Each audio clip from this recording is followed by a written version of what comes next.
বলে সত্য যুগে তপস্যার প্রাধান্য ছিল। ত্রেতায়াম জ্ঞানম উচ্যতে, বলে ত্রেতাতে জ্ঞানের প্রাধান্য ছিল। দ্বাপরে যজ্ঞম এবাহন, বলে দ্বাপরে বড় বড় যাগ যজ্ঞের খুব প্রাধান্য ছিল। কলিতে বলে দানমেকম কলৌ যুগে, কলিতে দানের খুব মহিমা। কি দান করব? জাগতিক যদি অর্থ, খাওয়া দাওয়া এইসব দান করি, দান তাতেও ফল হয়, কিন্তু বিপরীত ফলও হতে পারে। কিরকম? একজন ডাকাত, একজন গুন্ডা, তাকে আপনি অর্থ দান করলেন, ভোজ্য দান করলেন, আপনার অর্থ বা ভোজ্যের ব্যবহার করে ওই ডাকাত ডাকাতি করবে। একজন চোরকে আপনি ভালো করে খাইয়ে দিয়েছেন, চোর খেয়ে ভালো মোটা সোটা হয়ে আরো বেশি চুরি করবে। একজন বদমাইশ ব্যক্তিকে আপনি আরো সহযোগিতা করছেন, দান করছেন, সে তার ওই সহযোগিতা বা আপনার দান নিয়ে আরো বেশি বদমাইশি করবে। তো জাগতিক অন্ন, বস্ত্র, ভোজ্য এইসব দান যদি আমরা করি তাতে ফল হয়, কিন্তু বিফলও হতে পারে, উল্টা ফলও হতে পারে। আরেকটা জিনিস দান করলে ওটা বিফল হয় না, উল্টা ফল হয় না, সেটা হলো ধর্মদান। এই জন্য পরম প্রেমময় শ্রী শ্রী ঠাকুর অনুকূল চন্দ্র বললেন, সব থেকে বড় দান হলো ধর্মদান করো। চোর গুন্ডা যেই হোক না কেন, তার ভিতরে যদি ধর্মভাব জাগিয়ে তুলতে পারো, তার ভিতরে যদি ঈশ্বরের ভাবনা জাগিয়ে তুলতে পারো, তাহলে সে ধার্মিক হবে। এই জন্য দান খুব ভালো জিনিস। কি দান করো? ধর্মদান। এই যে আমি ঠাকুরকে ধরলাম, কৃষ্ণকে ধরলাম, ভগবানকে ধরলাম, গোবিন্দকে ধরলাম, ভগবানের ভজন করি, কৃষ্ণের নাম করি, এইটা একা একা আমি করলে হবে না, এটা অন্যের মাঝেও প্রচার করতে হবে। এই প্রচার করার নাম হলো যাজন। চৈতন্য মহাপ্রভুও এই কথা বলেছিলেন, আচার করয়ে কেহ না করে প্রচার, প্রচার করয়ে কেহ না করে আচার, আচার প্রচার নামের করো দুই কার্য, তুমি সর্বগুরু তুমি জগতের আর্য। আচার আর প্রচার, মহাপ্রভু বলছেন, আচার মানে যজন, প্রচার মানে যাজন। মনমনা ভব মদ ভক্ত মদ যাজি মাম নমস্করু, গীতাতেও কৃষ্ণ বলছেন মদ যাজি মানে আমার কথা যাজন করো। তাহলে যজন এবং যাজন এই দুইটা দরকার। আরেকটা ইষ্টভৃতি মানে তাকে দিয়ে খাইতে হবে। গীতায় ভগবান কৃষ্ণ বলছেন, ইষ্টান ভোগান হি বো দেবা দাস্যন্তে যজ্ঞ ভাবিতা তৈর দত্তান প্রদয় ভজ ভুঙ্ক্তে স্তেন এবসা। যারা দেবতার দত্ত বস্তু দেবতাকে নিবেদন না করিয়া গ্রহণ করে তারা চোর, তারা চুরি করে। আবার গীতায় ভগবান বলছেন, যৎ করোষি যদশনাসি যদ জুহোষি দদাসি যৎ তপস্যসি কৌন্তেয় তৎকুরু সমদর্পণম। তুমি যাই করো, যাই খাও, হোম করো আর যজ্ঞ করো, তাহা আমাকে অর্পণ করিয়া করো। তার মানে হলো আমরা যা কিছু ভোগ করি, এই ভোগের প্রারম্ভে ভগবানকে দিতে হবে। এই যে ভগবানকে নিবেদন করতে হয়, এই নিবেদন করে না খেলে চুরি করা হয়, এই নিবেদন করার অভ্যাসটা রাখতে হবে। ইষ্টভৃতি করলে কি হয়? ইষ্টভৃতি করলে ভগবানকে দেওয়ার অভ্যাস যদি থাকে তাহলে অকৃতজ্ঞ আমরা হই না, তার যাওয়া জিনিসই তাকে আমরা দেই। আর কি হয়? বলে অহংকার পাতলা হয়। সৎসঙ্গের বর্তমান আচার্যদেব তিনি বলেছেন, ইষ্টভৃতি করলে অহংকার পাতলা হয়। এখানে যারা ঠাকুরের দীক্ষা নিয়েছে এরা সকালবেলা ইষ্টভৃতি করে। ইষ্টভৃতির মন্ত্রটা কি? জীব জগৎ জীবন কারণ করুণাময় স্বামী, তোমারই দয়ায় লোভেছি জনম, সকলই পেয়েছি আমি। এইটা আমরা বলি। তো এইটা বললে কি হয়? আচার্যদেব বলছেন অহংকার পাতলা হয়। তার মানে তোমারই দয়ায় লোভেছি জনম, সকলই পেয়েছি আমি। আজকে আমার 10 বিঘা জমি আছে, আমার 20 বিঘা জমি আছে, আমার ব্যাংকে এত টাকা আছে, আমার ছেলে MBBS ডাক্তার ইত্যাদি ইত্যাদি, বলছি এগুলো আমার নয়, তোমারই দয়ায় লোভেছি জনম, সকলই পেয়েছি আমি। একজন মানুষ প্রতিদিন সকালে যদি এই কথা বলে যে হে প্রভু, হে ঈশ্বর, হে ভগবান, আমি যা কিছু পেয়েছি সব তোমারই দয়ায়, এটা বললে কি হয়? বলে অহংকার কমে যায়। আর কি হয়? অকৃতজ্ঞতা থেকে আমরা রক্ষা পাই। আমরা তো অকৃতজ্ঞ। ওই যে বললাম প্রতিদিন 18 লক্ষ টাকার অক্সিজেন টানি, আর ভগবানের এখানে 2টা পয়সা দিয়ে একটু বাতাসা দিলেই আমরা মনে করি কি হয়ে গেলাম। এই অকৃতজ্ঞতা বোধ থেকে আমাদের সরে আসা যায় ইষ্টবৃত্তির মধ্য দিয়ে। ত্যাক্তে না ভুঞ্জিতাম আগ্রদাহা, বেদ বলছে ভোগ করতে হয় কিভাবে? ত্যাগের মধ্য দিয়ে ভোগ করো। গৌরাঙ্গ চৈতন্য মহাপ্রভুর পার্শ্বদ ছিলেন, তার নাম গোপাল ভট্ট গোস্বামী, তিনিও ইষ্টবৃত্তির কথা বলছেন এইভাবে, ইয়াৎ কিঞ্চিদান্নপানাদি প্রিয়ং দ্রব্যো মনোহরম সমর্পা গুরুবে পশ্চাৎ স্বয়ং ভুঞ্জিত প্রত্যহম। তোমার যা কিছু প্রয়োজন, অন্নপানাদি যা কিছু ভোগ্য বস্তু, আগে গুরুকে নিবেদন করো, তারপরে গ্রহণ করো। তার মানে ভগবানকে, গুরুকে, ঠাকুরকে দিয়ে খাইতে হবে ইষ্টবৃত্তি। স্বস্ত্যয়নী মানে কি? সুস্ত্যয়ন, ভালোর পথে চলতে হবে। সদাচার মানে ভালো আচার। এই জিনিসগুলো সকলের দরকার, যে কোনো গুরুর দীক্ষিতই হোক না কেন।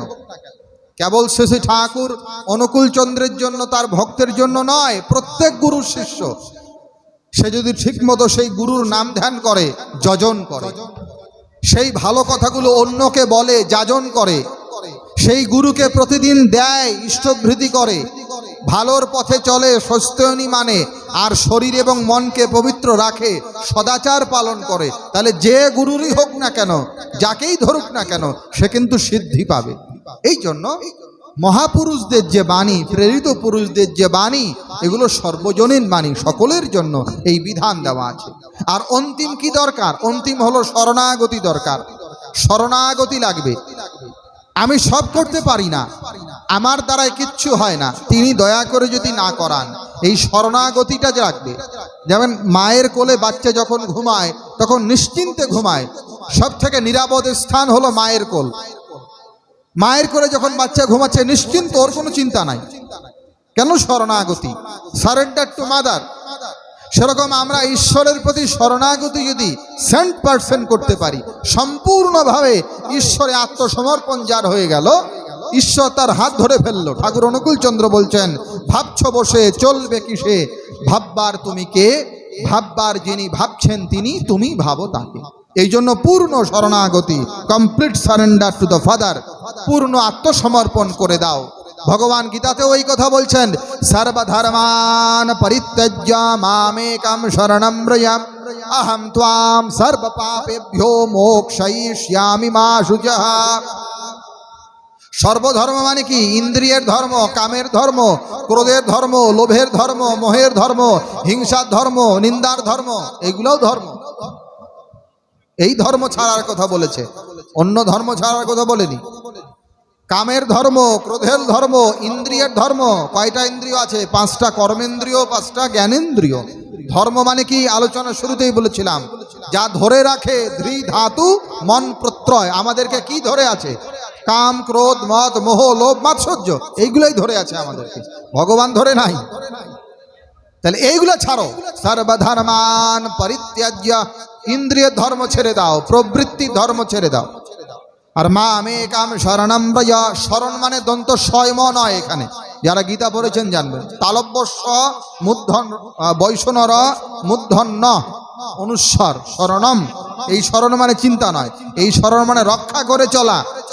মামেকম শরণম ব্রজ, ব্রজ মানে চলো। তাহলে কি হবে? আহম ত্বাম সর্ব পাপেভ্যো মোক্ষয়িষ্যামি মা শুচঃ। তিনি গ্যারান্টি দিচ্ছেন, আমি তোমার সব পাপ মোচন করে দেব। এইরকম পূর্ণ শরণাগতি। আপনি যে কোনো মানুষই হন, নারী হন, পুরুষ হন, ব্রাহ্মণ হন, শূদ্র হন, চণ্ডাল হন, মুচি হন, মেথর হন, কোনো ক্ষতি নাই। ভগবান গীতায় বলছেন, মাম হি পার্থ ব্যবসৃত্য ইয়েপি সুহ পাপয়োনয়া স্ত্রিয় বৈশ্যস্তথা শূদ্র ত্রয়োপি জানতি পরাম গতিম। স্ত্রী হোক, বৈশ্য হোক, শূদ্র হোক, চণ্ডাল হোক, যেই হোক, যারা আমার শরণাগতি নিয়ে নেবে, আমাকে সম্পূর্ণভাবে আত্মসমর্পণ করে দেবে, তাহলে সে আমাকে পাবে, কোনো ক্ষতি নাই। এই জন্য পূর্ণ শরণাগতি লাগবে। পূর্ণ শরণাগতি যার হয়ে গেল, ভগবান তার ভার গ্রহণ করেন। অনন্যশ্চিন্তয়ন্তমাম ইয়ে জনহা পর্যুপাসতে তেষাম নিত্যাভিযুক্তানাম যোগক্ষেমম বহাম্যহম। ভগবান কথা দিয়েছেন গীতায়, অনন্যশ্চিন্তয়ন্তমাম, অনন্য মানে অন্য নাই, আর তিনি ছাড়া আর কেউ নাই। অনন্যশ্চিন্তয়ন্তমাম ইয়ে জনহা পর্যুপাসতে। দেখেন আমাদের পূজ্যবাদ অবিন্দা লিখেছেন, তার একদম কিশোর অবস্থার একটা ভজন, ভালোই যদি চাস, ওরে মন ভালোই যদি চাস, সবার ভালো করেন যিনি, হ্যাঁ তাকে ভালোবাস। কত সুন্দর কথা। ভালোই যদি চাস, ওরে মন ভালোই যদি চাস, সবার ভালো করেন যিনি, তারই ভালোবাস। তাহলে সবার ভালো কে করছে? দেখেন, আমার ভালো আমার মা করে, আমার ভালো আমার বাপ করে, কিন্তু সবার ভালো তো করতে পারে না। আপনার ভালো আপনার স্বামী করে, আপনার ছেলে করে, সবার ভালো তো করতে পারে না। সবার ভালো কে করে? ভগবান করে। দেখেন কি করে সবার ভালো করে, প্রমাণ নেবেন। যে লোকটা প্রতিদিন ভগবানকে গালি দেয়, ভগবান তাকেও সূর্যের আলো দিচ্ছে। যে লোকটা সারাদিন মন্দিরে পড়ে আছে, ভগবান তাকেও বৃষ্টির জল দিচ্ছে। আর যে লোকটা কোনোদিন ভগবানের নাম করে না, ভগবান তাকেও বাতাস দিচ্ছে। তাহলে সবার ভালো করে। তার মতো কেউ কাউকে ভালোবাসতে পারে না। এজন্য সবার ভালো করেন যিনি, তারই ভালোবাসে, তাকে ভালোবাসতে হবে। এই জন্য পূর্ণ শরণাগতি যার হয়ে গেল, ভগবান গীতায় কথা দিচ্ছেন, অনন্যশ্চিন্তয়ন্তমাম ইয়ে ইয়ানাহা পর্যুপাসতে তেষাম নিত্যাভিযুক্তানাম যোগক্ষেমম বহাম্যহম। আমি তার অপ্রাপ্ত বস্তুর প্রাপ্তি, এটাকে বলে যোগ, প্রাপ্ত বস্তুর সংরক্ষণ, ক্ষেম, এই দুইটা করে নেই। তার যা দরকার ওটা আমি যোগান দেই, আর তার যা আছে ওইটা আমি সংরক্ষণ করি। এইভাবে পূর্ণ শরণাগতি নিয়ে ভগবানের ভজন করতে হবে। তবে তবে আছে, শাস্ত্র মেনে করতে হবে। মন গড়া পথে করলে হবে না। কেন করলে হবে না? কারণ একটা নিয়ম আছে। সূর্য পূর্বে ওঠে পশ্চিমে ডোবে, নিয়ম আছে। নদীর জল কোন দিকে যায়, নিয়ম আছে না? উল্টা পাশে যাবে না। কিন্তু পৃথিবীটা নিয়মের অধীন চলে। তেমনি ভগবানের এক নাম হলো নিয়ম বা বিধি।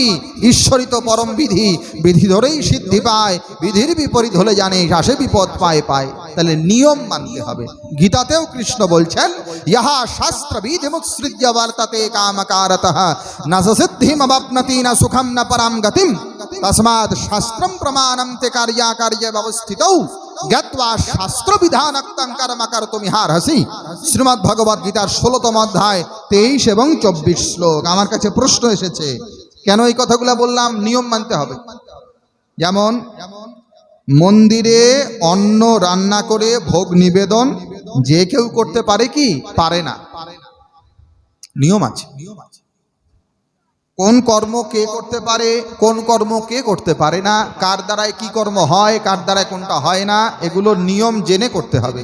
সনাতন ধর্ম সূক্ষ্ম তত্ত্ব নিয়ে চলে।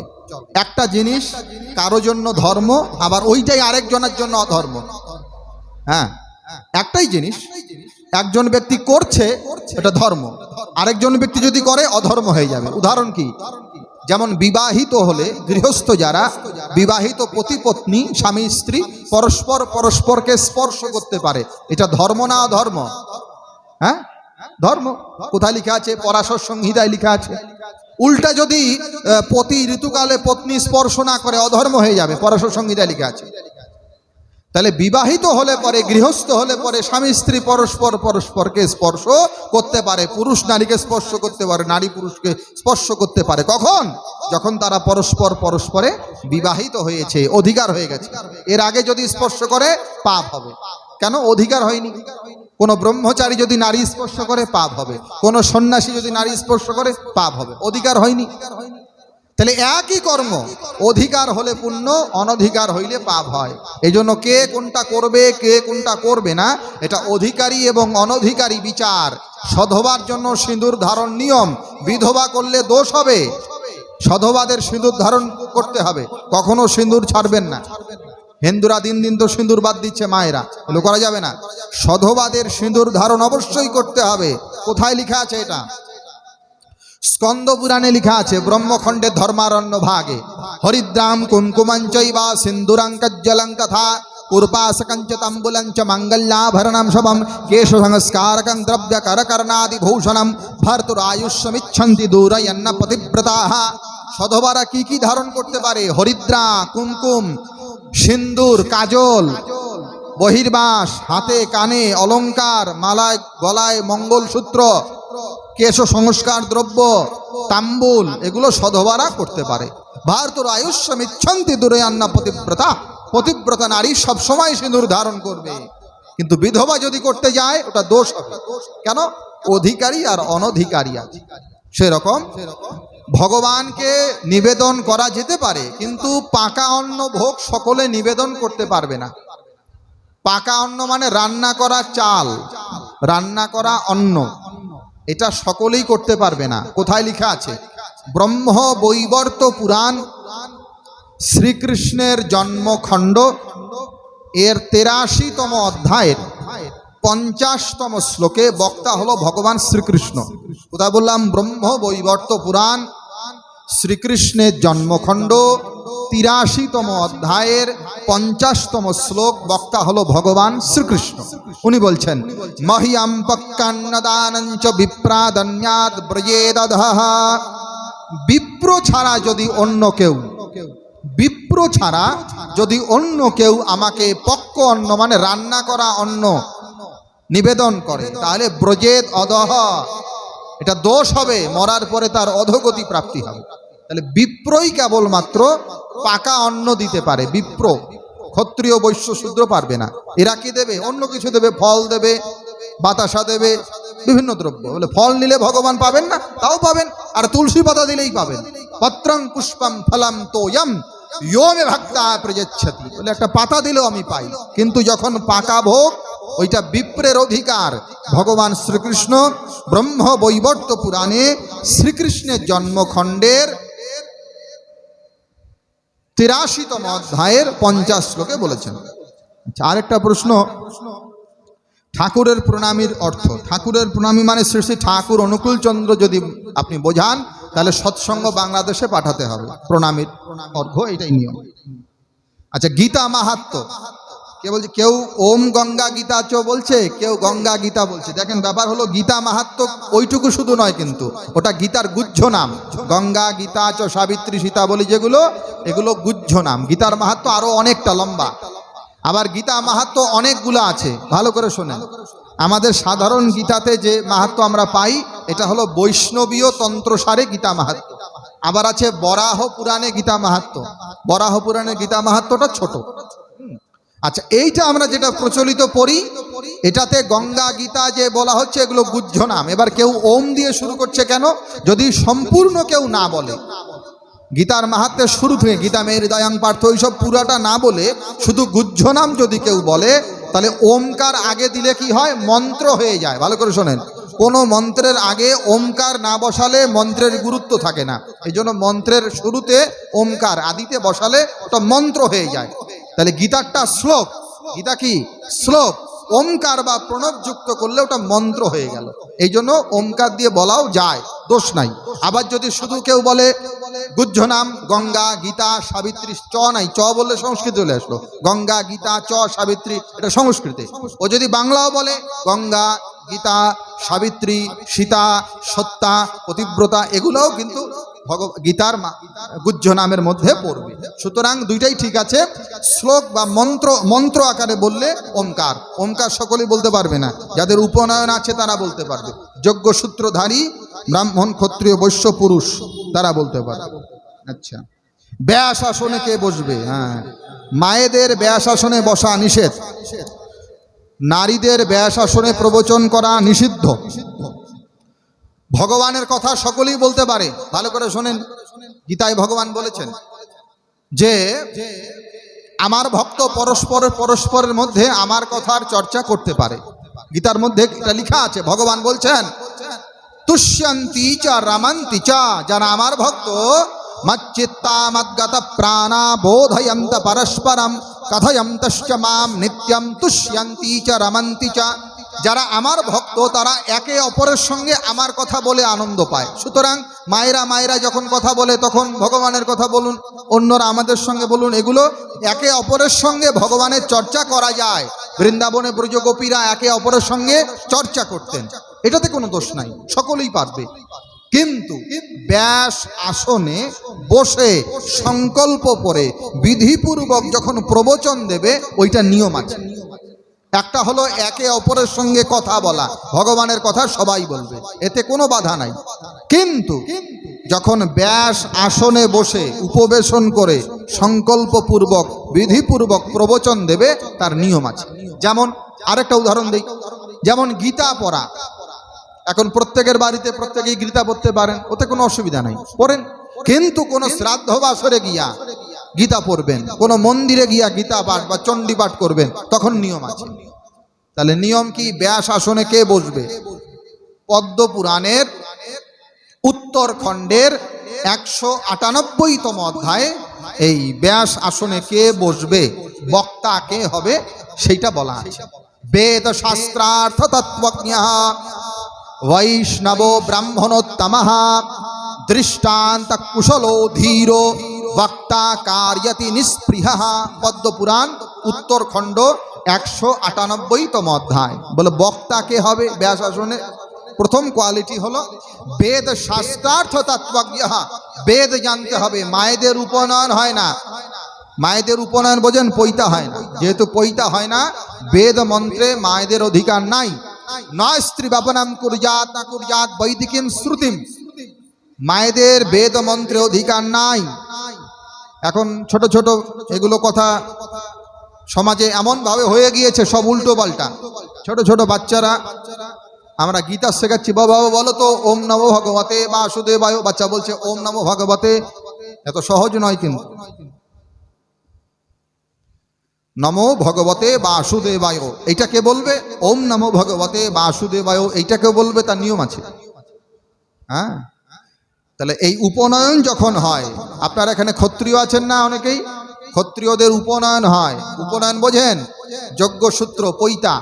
মাতুরাগ্রে অধিজানানম দ্বিতীয়ম মৌঞ্জি বন্ধনে। মনে করেন আমি একটু আগে কি বললাম, যে একটা পুরুষ একটা নারী যখন বিবাহিত হয়, বিয়ে হয়ে গেল, তখন একে অপরকে স্পর্শ করলে দোষ হয় না। কিন্তু বিয়ে হয় নাই এমন অবস্থায় স্পর্শ করলে দোষ হয়। কেন? তখন অধিকার হয়নি।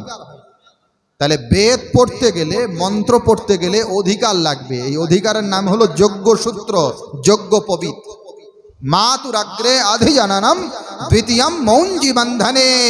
মানুষের দুইবার জন্ম হয়, একবার মায়ের পেট থেকে, আরেকবার যখন উপনয়ন হয়। তাহলে উপনয়ন সংস্কার নেওয়ার পরে বেদে অধিকার হয়। যেহেতু ব্রাহ্মণ ক্ষত্রিয় বৈশ্য এই তিন বর্ণের উপনয়ন পুরুষের আছে, মায়েদের নাই, এই জন্য মায়েদের বেদ মন্ত্রের অধিকার নেই। তাহলে মায়েদের কিন্তু নরকে যাবে? বলে না না না, তারা গীতা পড়তে পারে, তারা ভাগবত পড়তে পারে, তারা মহাভারত পড়তে পারে, 18টা পুরাণ পড়তে পারে, এগুলো পড়তে পারে।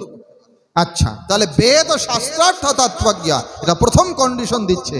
যেহেতু মায়েদের উপনয়ন নাই, যজ্ঞসূত্র নাই, এজন্য তারা এই কোয়ালিটিতে কোয়ালিফাইড হতে পারবে না, ব্যাস আসনে বসতে পারবে না। দ্বিতীয়, বৈষ্ণব ভগবত ভক্ত হতে হবে। তৃতীয়, ব্রাহ্মণোত্তমঃ, নিয়ম হলো ব্রাহ্মণের কাছে শুনতে হয়, এটা নিয়ম।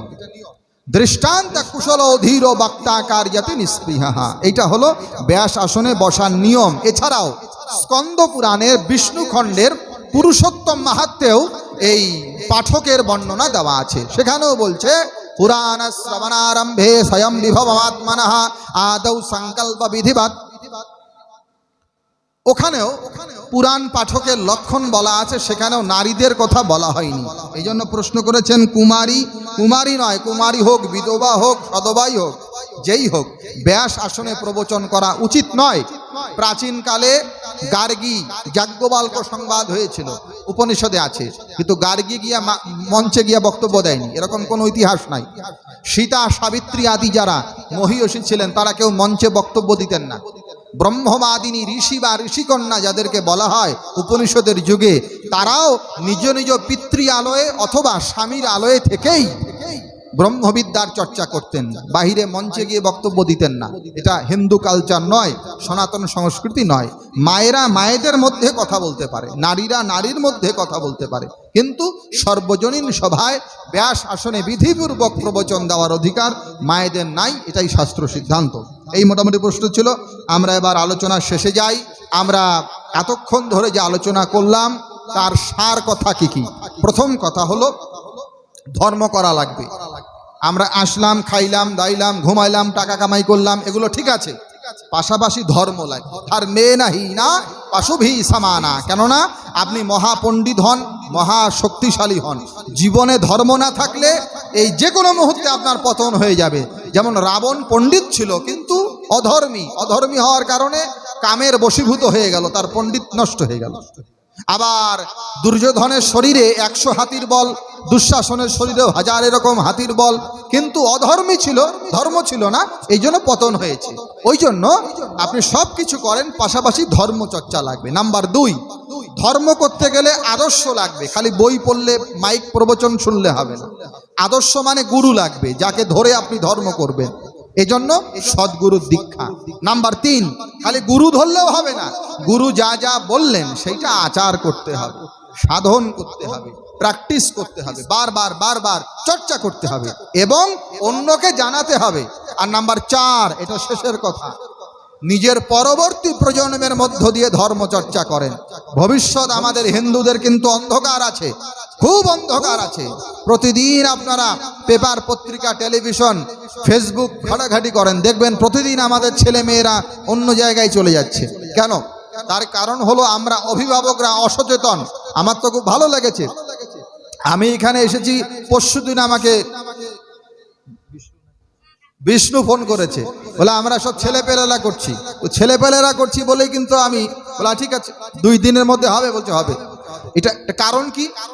যুবাই বা ধর্মাশী রহস্য অনিস্তৎ খলু জীবিতম কৃতে ধর্মে ভবেত কীর্তিরিহা প্রত্যসবাই সুখম। বলে যুবা অবস্থায় ধর্ম করতে হবে, একদম যুবা অবস্থায়। কেন? বুড়া বয়সে ধর্ম করলে ওটা চরিত্রগত হয় কমই, ঠাকুর বলছেন। এই জন্য পরবর্তী প্রজন্ম যাতে অধর্মের দিকে না যায়, অন্ধকারের দিকে না যায়, এই জন্য যারা অভিভাবক আছেন, বাবা মা আছেন, তাদেরকে অবশ্যই সচেতন হতে হবে যে আমাদের ছেলে মেয়েরা যেন ধর্মচর্চা করে। ছেলে মেয়েদেরকে ভালো পড়ান, ছেলে মেয়েদেরকে ভালো করান, ঠিক আছে, কিন্তু পাশাপাশি ধর্মচর্চা করলে পরে তাদের ভেতরে ধর্মীয় মূল্যবোধ এবং ভাবনা জাগবে। ভালো প্রশ্ন করেছেন যে মনুর থেকে যদি আমরা সব আসি তাহলে 4 জন হলো কি করে?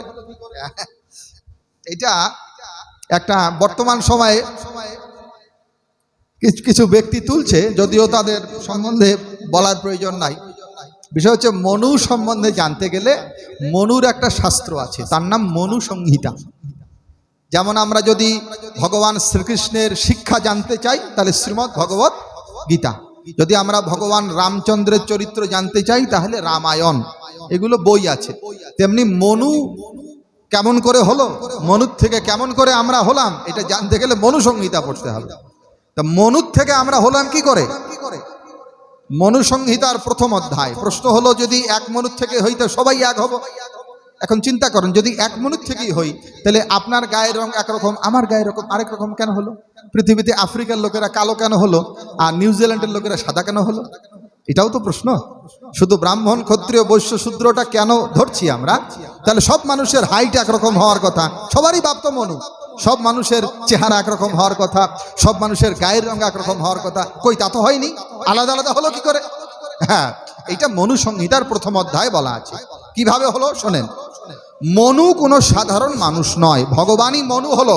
ভগবান যখন সৃষ্টি করার বাসনা হলেন 2 ভাগে বিভক্ত হলো, 1 ভাগ পুরুষ, 1 ভাগ নারী। ওই পুরুষের নাম হলো মনু, অর্থাৎ ভগবান নিজে মনুরূপে আবির্ভূত হলেন, তার নাম স্বয়ংভুব মনু, ভগবানই মনু হলো।